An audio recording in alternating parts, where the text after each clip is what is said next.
let's focus in on kind of what there are a couple of different themes in this movie, and to your point, it's like, yeah, we could go a lot of different directions on spiritual parallels that we can pull away. And I think the story of grace and the way, second chances that Gene Hackman's character got, that Shooter got, huge, and even Chitwood to a certain standpoint come back, and then also I think just the idea of teamwork and that was huge, and that was a big part of it.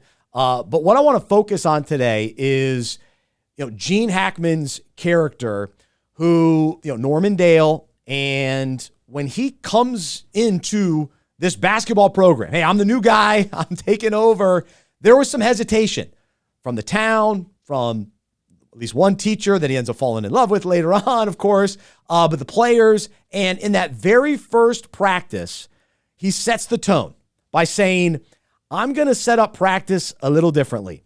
But as you'll find out, everything has its reasons. Basketball is a voluntary activity. It's not a requirement. If you don't want to be on the team, feel free to leave now. And moments later, one of the players is like talking and is just being disrespectful, totally disregarding what the coach is saying. And so he ends up getting kicked out of practice. Well, then he drags his buddy Whit Butcher to walk out too. So now two players have left, and we're just getting practice going. Norman Dale's, the new era. And that kind of speaks to sometimes the negative influence of people. It's like, hey, you're coming with me. It's like, wait, what? I can't think for myself here? No, you're coming. So two players leave. However, Whit, the second guy that left, he quickly realizes his mistake, and thankfully his dad got involved and reprimanded him, apparently. And so Whit then returns to the team and says this: sorry, coach, about walking out. I'd be obliged if I got myself another chance. Won't happen again. You're the boss. And so we'll pause here for a second, and I want to get your thoughts, Matt, because this important part of the coach establishing authority, having authority, and having the respect of his teammates or of his players, the team. And so these guys, in some ways are feeling Coach Dale out. They're like, all right, do I want to follow him? I don't know.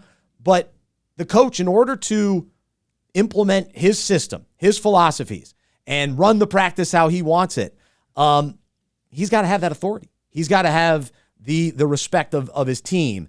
And so he was determined to, convince his players, hey, we're going to play this way. We're going to play like a team. And one of his key kind of early on rules that he established was, we're going to pass it 4 times before we shoot. And so what did you think of that rule? And did you ever have that when you played? Ooh, man, that goes against your natural inclinations. You say, hey, if I'm open, I'm going to shoot it.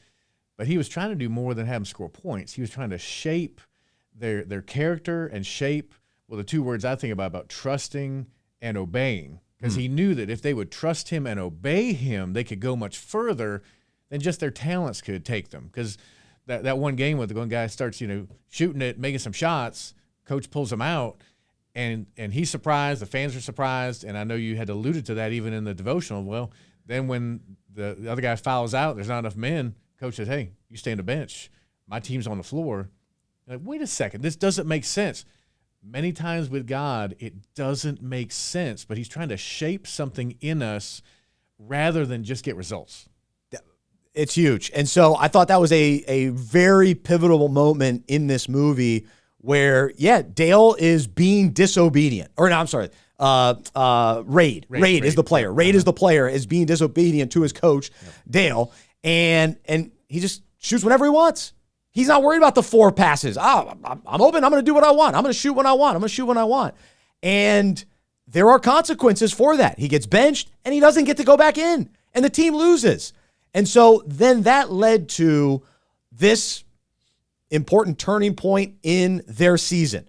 They lose the game. They get back into the locker room, and Coach Dale tells the players in the locker room, all of you have the weekend. Think about whether or not you want to be on this team or not. Under the following condition, what I say when it comes to this basketball team is the law. Absolutely and without discussion. And so here they are. They have a choice to either fall in line, get in line, follow their coach, and do what he says, leave their selfishness aside, and say, all right, I'm in. And so I think this illustration of the weekend, they have the weekend. They have this time. They've been presented this opportunity to consider, okay, where do you guys stand?